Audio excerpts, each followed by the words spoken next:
Welcome to This Week in Missouri Politics. We're very excited this week to be joined in our first segment by two guests, two gentlemen who won primaries in two of the most competitive primaries in the state and are likely heading to the Senate. Representative Andrew Koenig from West County, St. Louis. Welcome back to the show. Thank you for having me. Bill Eigel, businessman, and now we have to say Republican nominee in the 23rd District in St. Charles. Welcome back to This Week in Missouri Politics. Thanks, Scott. Glad to be here. Let's talk about your race, one of the most interesting races in the state. I think most folks saw it as the most competitive primary that existed this time. Close race, but you came in, never ran for office before, made up a lot of name ID off. Ann Zaire had been in office for a long time. Mike Carter, who we all, personality extraordinaire, did very well. You came out on top. Give me the top reason why. Well, you're right. It was tough. It was a close race. And one of the things we were really happy about is the turnout over there. I think a lot of Republicans had their voice heard in that discussion. It was an important discussion. And quite candidly, I think a lot of Democrats had their voice heard in that discussion as well in my primary. But I think really it came down to two reasons that really got us over the finish line. Although there was a lot of the headlines in my race surrounded right to work and my support of right to work. You know, we had a campaign that was talking about the other things that Missouri needs. We were talking about tax reform. We were talking about ethics reform. We were talking about a transportation plan that doesn't require more taxes or toll roads. And then the other thing is I think there was a clear contrast. St. Charles voters were looking for someone that is a new voice in politics and has not been a part of the system for a number of years, and they were ready for an alternative, and we had a message that resonates. Representative Koenig, you've been in the legislature for 4 terms now, right? You ran against Rick Stream, who had also served 4 terms in the House. I think most folks thought you came from behind and closed really hard, and we're a little bit surprised at the margin of victory on Election Day. Tell me why that margin was what it was. Well, I think a lot of people were surprised, but it was hard work. We campaigned for a year and a half. We did, I think, the thing that really pushed us over. It was everything that we did, but the biggest thing that pushed us over the edge was our grassroots, door-to-door campaigning, and I think we had a good message too. I think people are just fed up with corporate welfare, and that was one of the main themes of my campaign. I had a friend of mine that lives in West County, out in Wildwood, that met you last October knocking doors. Were you doing doors last year? We started in June of last year, and we had the entire district knocked before June of this year. And so the goal was to knock the entire district twice, and we came pretty close to that goal. Wow, it's bad. It's not a House district. That's a big district. It is. You don't think about all the houses compacted in there until you probably knock on them. You know them better than maybe anybody else in St. Louis County. Now you're going to the Senate. It's an interesting thing. You're moving from the House to the Senate. You have a pretty good perspective on working with senators. Give me the key issues that you think would be the biggest issues in the Senate next year. Well, one of the biggest issues that I'm going to work, I know infrastructure and roads is going to be top of the list. And what I want to see is a solution that does not raise taxes. You know, we have hundreds of millions. Is that possible? I think it's absolutely possible. We hand out $600 million in transferable tax credits. This does nothing to create jobs, and we could easily cut that in half. And that's $300 million, which is more money than the 222 plan that is being proposed. What's the size of the problem, you think? What's the size of the problem? Yeah. I think $300 million would go a long ways. Sure. And, you know, cutting out that corporate welfare, you know, that it doesn't make sense to have businesses consistently getting these transferable tax credits. Bill Eigel, you're heading to the Senate, likely. Have a race in the fall, but definitely the favorite. What do you see as the biggest issue in the Senate next year? Well, first of all, I love what Andrew's saying. He's talking about solutions that don't require more taxes and more sacrifice from the taxpayer. The big solution, or the big problem in this state, is what are we going to do to make Missouri the most economically competitive place in these United States to attract business? And it's a combination of things. We've talked about right to work. I'm a supporter of that, and I believe Andrew supports that as well. We talked about tax reform. You know, we're sending more money to Jefferson City today than we've ever sent to Jefferson City before. So that the taxpayers, the everyday voters, they're already doing their part to solve these problems. What we haven't seen are solutions coming out of Jefferson City that take advantage of more efficiencies in government, that eliminate things that we may not need, like corporate welfare, and actually turn those into solutions that can fix our roads, that can lower our taxes, and make Missouri a place that is going to attract population moving forward. It's interesting. A lot of times you Republicans do the old Republican 3-step of waste, fraud, and abuse, and I'm sure there is some, but you don't rebuild I-70 with waste, fraud, and abuse. It's just not practical. It's interesting to have an actual solution. Let me ask you about another issue. Bill Eigel, when you go to the Senate, will you cut taxes? Yes. Yes, we will. And I think that cutting taxes, and I'm sitting next to somebody that helped pass one of the first Missouri tax cuts in a long time. We will cut taxes, and quite frankly, I think we have a lot of room to do so because, Yeah. again, we're spending more money than we've ever sent to Jefferson City before. And we have typically consistently seen around the country that those states with the lowest tax rates are those states that are also attracting the most population. We need population to come here to Missouri instead of places like Texas and Tennessee. We can cut the income tax, we can cap the sales tax, and that more than anything else, more than any dollar of corporate welfare spent, will do more to make this state a place that business wants to come to. You helped author the tax cut. You campaigned on it. It didn't go into effect. As a senator, can you adjust that tax cut where it will go into effect and Missourians will get a tax cut? Well, I mean, essentially what happened is it just got delayed. I mean, it's going to go into effect. It's just a matter of when. But like, there's more work to be done, even at the local level. I passed the first TIF reform in over a decade, but it didn't go far enough. We have over in St. Louis County over the last 20 years, $5.8 billion in taxpayer subsidies to private enterprise. And that's just wrong. If you go around St. Louis County, Mills Mall, $57 million. You don't create new retail demand by tiffing something or doling out tax dollars to corporations. And we just have to stop doing that. Let's talk one issue you touched on, Beligel's ethics reform. What's that look like?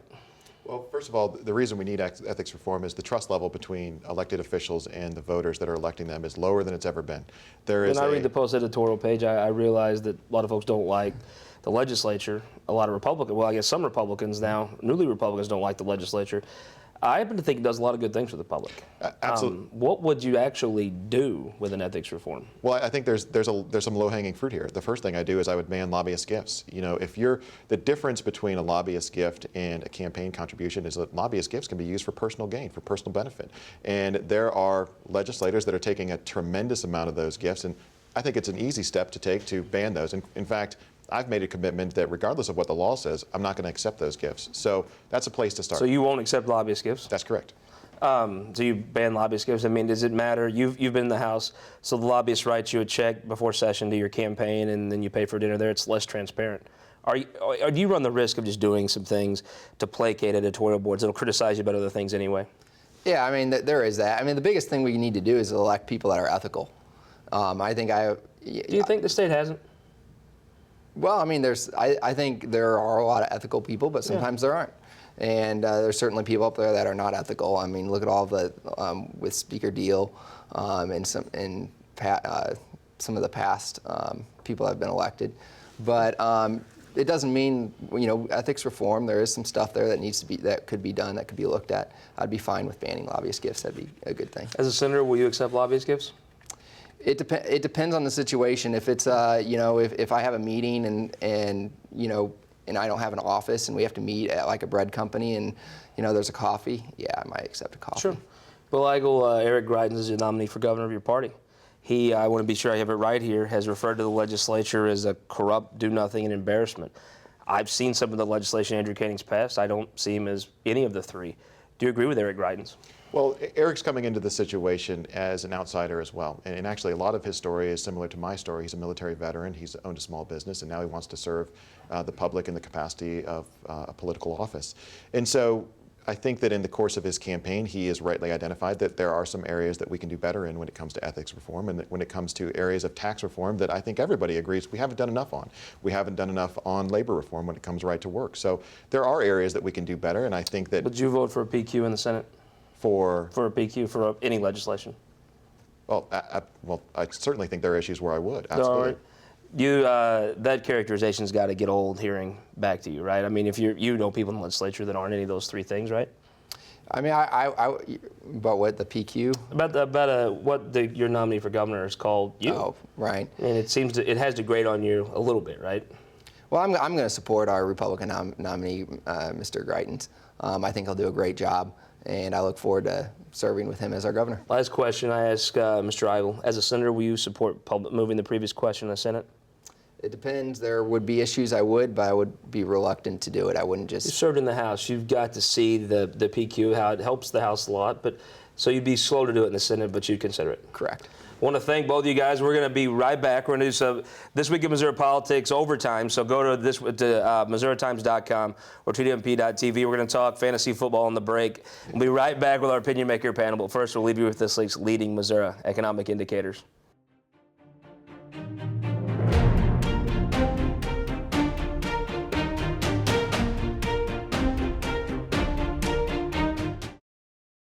For more than a century, the St. Louis Carpenters Union has shaped our communities.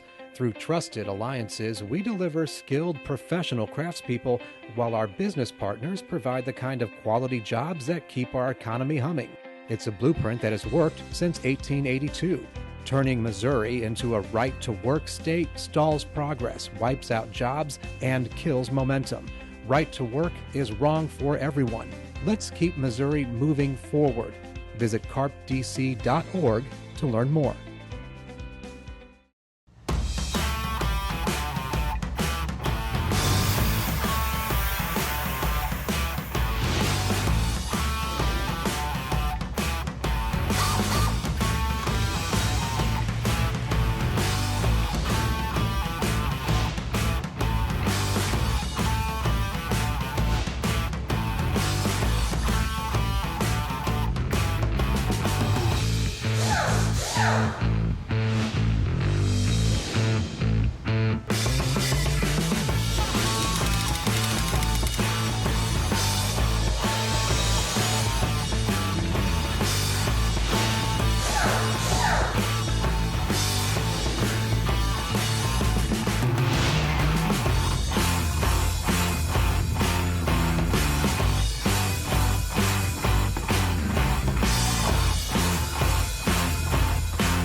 All across Missouri, our new car and truck dealers are building strong local economies. When you buy a car or truck in Missouri, you're helping to support over 20,000 Missouri families who rely on the auto industry for good-paying local jobs. You're also helping fund our communities, schools, first responders, and our roads because dealers generate millions of dollars in tax revenue. Missouri's automobile dealers have been the foundation of our communities for generations and for generations to come. The Missouri Automobile Dealers Association, the heart of Missouri. Welcome back to This Week in Missouri Politics. I want to jump right into the opinion maker panel because we're going back to college today. But first, with a guy that always seems like he's in college, Jeff Mazur, the husband of Mindy Mazur. And I'm just going to ask you, a fan of Pond Scum, who was in town this week, the New York Mets. 2 of 3 from the Cards. Oh, We like it. Oh, my God, this guy. So, Jimmy Loomis, the vice president of the Missouri College Democrats. Very glad to have you, sir. Thank you for having me. I'm glad to be here. And a St. Louisan, right? Yes, sir. I'm not Born a and fan of raised. Pond Scum. I'm sorry you had to sit by him. I am too. Jake Buxton, the state chairman of the College Republicans. We're glad to be back in college today. Welcome, sir. Thank you for having me. Appreciate it. And because it does feel like Animal House, we're joined by Greg Keller, Atlas Strategy Group. And Greg, I want to jump right into it. The U.S. Senate race. You know, the governor's race has been so interesting, and we talk a lot of state politics here that we've focused on it. U.S. Senate race is starting to heat up and kind of move to the forefront. Yeah, I think this is a race that the Democrats statewide are trying to get excited about, but unfortunately they don't have a lot of reason to do so. There hasn't been a single published poll that's come out in this race that has shown Jason Kander winning this race. The 2 most recent polls that have come out have shown Roy Blunt beating him by 5 points and 7 points. I just don't see, particularly in a presidential election year with the kind of head full of steam that Roy Blunt's going to come out of Southwest Missouri, I don't think Jason Kander has much of a chance of beating him. Again, I know that the Democrats want to be excited about this, but I just don't see it happening, and I don't think the evidence is there. Jeff Mazur, now I actually think I'm surprised Jason Kander's made it a close race. I think the conventional wisdom may have been a year ago that, you know, Kander, good candidate, obviously a capable campaigner, probably doesn't get this into the competitive era. Looks like he's there, though. He is. Every public poll shows him within the margin of error. I think that's certainly not where the race started, so that suggests he has the momentum. We've seen that those numbers have closed even as Roy Blunt and his compatriots have put about $5.3 million into TV against Jason Kander, and that number has just continued to shrink even though he's taken this barrage on TV. So I think there's reason to believe that Jason Kander has momentum, and as we go really into the part of the race where people start to pay attention, that a candidate with his profile, a candidate who works hard like him, can make inroads against Roy Blunt and can win this on Election Day. But you're a person that's very well connected in organized labor. In the St. Louis organized labor community, Roy Blunt has a lot of supporters, which means Jason Kander doesn't have some of his natural base. Hey, I mean, you look at the Central Labor Council of St. Louis, you look at the AFL-CIO in the state, all of them support Jason Kander. They support him strongly. And I think that dictates what's going to happen with the votes of labor supporters across the St. Louis region and across the state. Jimmy Lewis, I'm a big believer in Jason Kander's ability to campaign. I thought he ran a great campaign for Secretary of State. I think he's running a tremendous campaign this time. That's what's got to get you excited, right? I know he's engaging your group, correct? Right. Look, I mean, he's 35 years old. He's a veteran, and he hasn't been a career politician. He served 2 terms as our Secretary of State, and before that in the State House. He's someone who's a millennial. He's someone who our generation is getting excited about. He's open to new ideas and new compromises and new solutions. Jake Buxton, I don't know. I think it's by today's definition, he can't claim an outsider, right? I mean, Jason Kander doesn't have an outsider label, maybe to Washington, but not to politics. No, not at all. And I think the reason he doesn't have that outsider label is because he hasn't done a good job as Secretary of State. I think the thing that college Republicans look at is running out of ballots in St. Louis, looking at judges who have come out and said, hey, you're being misleading with the way that you're putting ballot language on the ballot, misleading voters. So I think a lot of these things that are coming out, I think a lot of college students are looking at, especially college Republicans, and are saying, no, I think he acts like an insider. Greg Keller, is it the blessing and the curse to be the Secretary of State? Because you tell people it's in your bio, you're the chief election official, but really, if something happens, you're not. Yeah, and I think one of the things that came out recently that was very interesting was, this is just in the last week or so, St. Louis Post-Dispatch actually put out an article exactly to that effect. I believe it was an editorial for a while, calling out Jason Kander for his many failures as Secretary of State, these embarrassing mistakes that he and his office have been perpetrating. I think most interesting, coming from the conservative right, is that the St. Louis Post-Dispatch put this editorial out, and within hours, they took his name out of it in order to protect him because they knew exactly how damning that was going to be in his race against Roy Blunt. I don't know what's more offensive, frankly, the fact that Jason Kander has done such a poor job as Secretary of State, or that he needs people like the St. Louis Post-Dispatch editorial board to cover go up for to him. Chris Hayden and Abe Rakoff. They know what they're doing with media. They work hard at it. Let me ask you a question. If Hillary Clinton does win Missouri, can Roy Blunt still win? Hillary Clinton's not going to win Missouri. If she does, can Roy Blunt still win? Absolutely. If Hillary Clinton were to win Missouri, I think that's probably unlikely, but if she does, can Roy Blunt win? Absolutely. Let me ask you this, the reverse. Looks like Donald Trump, I'd say logically it stands a good chance to win. The margin may be small, but if Donald Trump wins Missouri, can Jason Kander reverse that trend? Oh, of course. I think this cycle more than ever, there's the possibility of ticket splitting. People are dissatisfied with career Washington politicians, and Roy Blunt is a career Washington politician. Jeff Mazur, if Donald Trump wins, can The win? race in 2012 was a blowout for Republicans. Mitt Romney won the state going away, and 5 out of 6 Democrats won statewide that year. There's no reason to think Roy that Blunt's not Todd Aiken. there's no reason to think that there's going to be a huge impact one way or another with the presidential race, particularly this presidential race, on down ballot races. Let's talk about the state treasurer's race. Jimmy Loomis, you're a college Democrat. You understand the internet age. State treasurer's race seems to be a race Republicans can get excited about. You may be challenged to be excited about Donald Trump if you're a conservative. Maybe challenged to be excited about Eric Greitens if you're a conservative. Eric Schmidt's a fiscal conservative. Judy Baker didn't buy JudyBaker.com. I think I own JeffMazur.com, but I mean that's a pretty. How do you not do that? Well, look, Eric Schmidt is talking about issues such as the Iran deal, which really has no bearing on the Missouri treasurer's race. Judy Baker is talking about how to make college affordable for more Missouri students. That's a candidate I want to support as a college student. Jeff Mazur, outside of me owning JeffMazur.com. I had to buy Jeff Mazur, EagleForum.com. The greatest Twitter account, @JMaz. If you're not following, you should be. This is a race, maybe this is the one Republicans really put their shoulder into and can get excited about. Listen, I think that if in this race, the treasurer's race, the risk for Judy Baker, who's a skilled and talented candidate and who's done a lot of good things in her political career, is that she just starts too far behind. We have Eric Schmidt, who's been running for some time for this, who's piled up a huge war chest, and that puts any candidate at a supreme disadvantage. So, this race is going to be about a lot of things, but one of the very important things is going to be what's happened already before the race has even formed, and I think that puts Eric Schmidt in a very powerful position. Do you think that if it is a Trump-Blunt, that maybe Koster and Carney win, but the rest of the down ballot, you'd rather be a Republican, right? No, I'm not going to sit here on TV and say that. We almost had him. Your Twitter, Greg Keller, actually rivaled Jeff Mazur's for sarcasm and wit when it came out that Eric Schmidt had bought JudyBaker.com. How did that happen? Well, I think she doesn't know what she's doing. I think that Judy Baker is going to lose this race. She's going to lose it very substantially. If you look at her campaign account, she's got virtually no money in the bank. Eric Schmidt has close to $3 million in the bank. Only thing Judy Baker's ever been elected to in this state is state representative. She's never held elective office higher than that. She's already lost once statewide.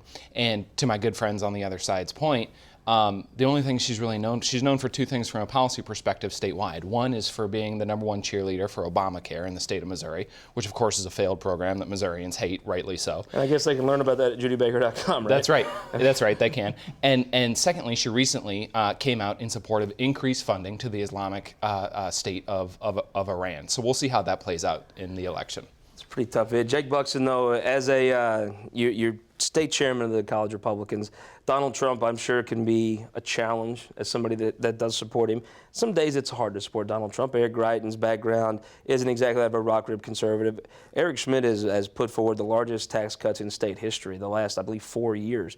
Is he somebody that gets younger people excited about being a next generation conservative? Well, listen, first off, let me say, the College Republicans, who I'm talking to, are very excited about the Republican slate that we've put forward, the entire slate. Specifically to Eric Schmidt, Senator Schmidt shows that he cares about issues that are pertaining to what college students care about. He was very serious about justice reform when he was in the Senate, to the point. We do have to look to where companies are investing, and so I think that's why you're hearing him talking about investments to Iran and investments overseas. Our companies do invest overseas, so that's why he's talking about it. So he is talking about issues that are pertinent to Missouri, and yeah, he's getting people excited. Let's jump real quick to a college issue. Sure. Chris Koster came out trying to force the University of Missouri to comply with what he feels like the Constitution says about the Second Amendment.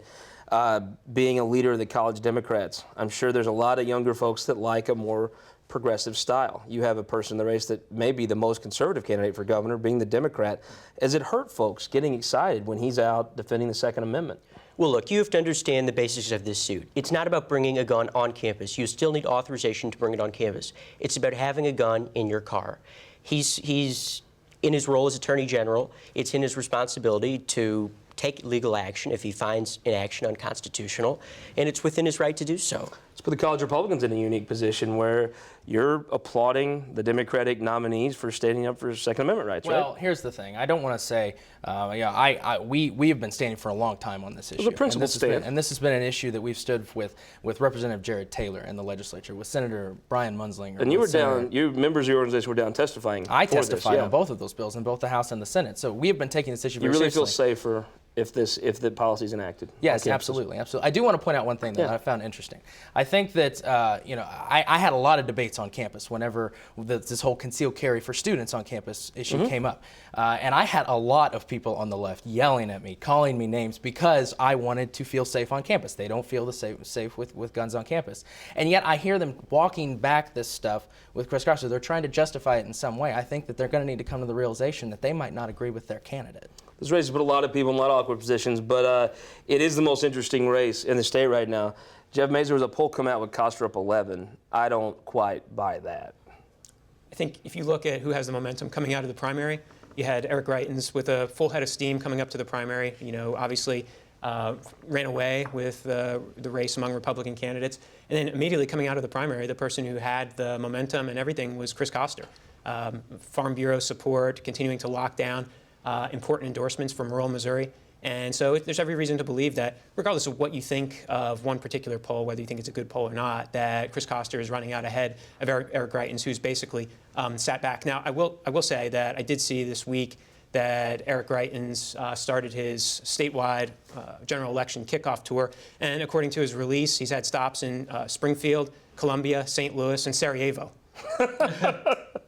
Jimmy Loomis, if I was a college Democrat, I would love stuff like this, right? This is the kind of stuff you can get folks excited about and have a good time with. Oh, no question. 2016 is the year to get involved in Missouri politics if you're so inclined. There's so many opportunities out there, and I encourage everyone who's interested to take a look at what they want to do. Cool.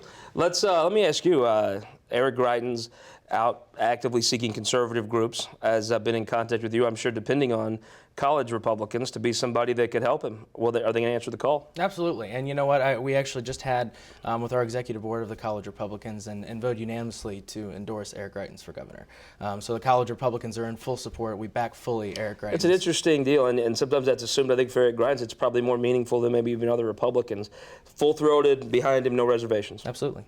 Greg Keller, I think the race is very close. I actually think that no matter how you campaign, if you come out of a tough primary and with a big victory like Eric Greitens had, there's no way your opponent can be running at full steam like you are if they're waiting with no primary. Yeah, and I think that people realize and are willing to admit that Chris Koster is probably up in this race.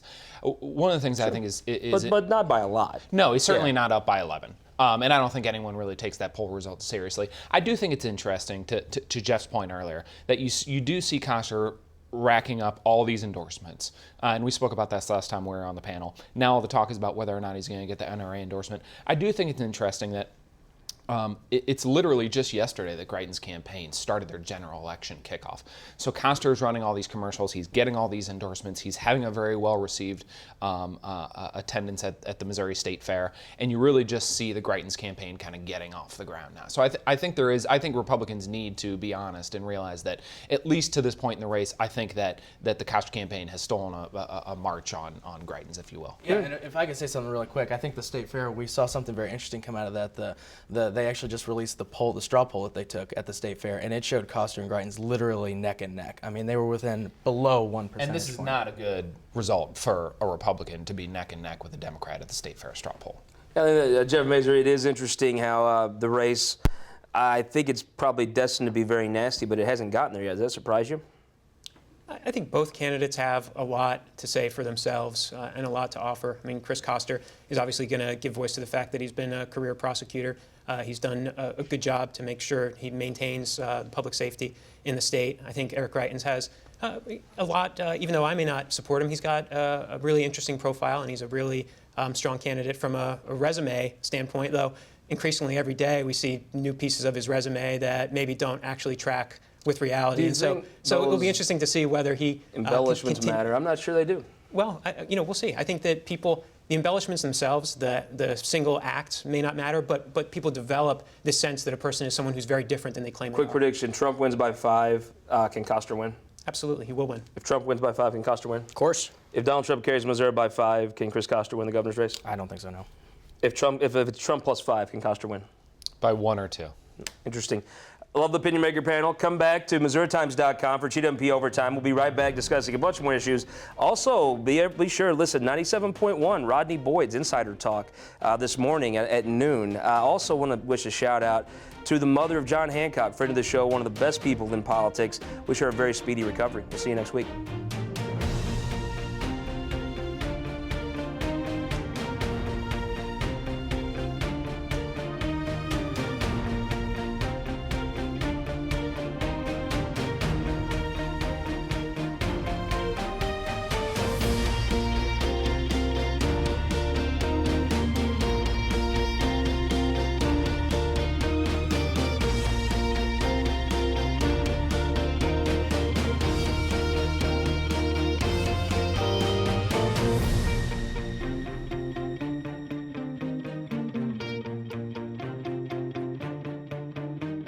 This Week in Missouri Politics, brought to you in part by Sterling Bank.